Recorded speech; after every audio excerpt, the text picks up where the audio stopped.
সরকারি কাজে বাধা, বেআইনি সমাবেশ ও শিক্ষার্থীদের উপর হামলার ঘটনায় হওয়া মামলায় 2 নারী আনসার সহ 375 জন সদস্যকে কারাগারে পাঠিয়েছেন আদালত। সোমবার বিকেলে ঢাকা মুখ্য মহানগর হাকিমের আদালত এই আদেশ দেন।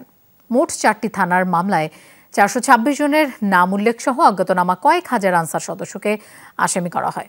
সিলন ফ্যামিলি ব্লেন্ডের কড়ালিকার আর সতেজ স্বাদের পারফেক্ট ব্লেন্ডে স্বপ্নেরা মেলুক টানা।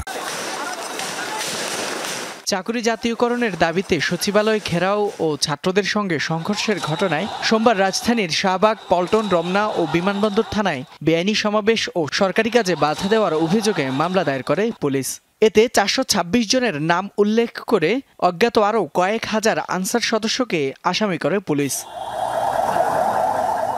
সোমবার বিকেলে গ্রেপ্তারকৃত 2 নারী সদস্য সহ 375 জন আনসার সদস্যকে আদালতে তোলা হলে সবাইকে কারাগারে পাঠানোর নির্দেশ দেন আদালত। তদন্তকারী কর্মকর্তা বলেন যে আনসাররা সরাসরি এই ধরনের নাশকতা এবং এই ঘটনার সঙ্গে তারা জড়িত, অতএব তাদেরকে জেলখানায় পাঠানো হোক। এবং তার বক্তব্য শোনার পর বিজ্ঞ আদালত এই আনসারদেরকে কারাগারে প্রেরণ করে। কোনো নাশকতা বা কাউকে আহত করার উদ্দেশ্যে নয়, আনসার সদস্যরা ন্যায্য দাবি নিয়েই আন্দোলন করেছিলেন বলে দাবি করেন আসামি পক্ষের আইনজীবী।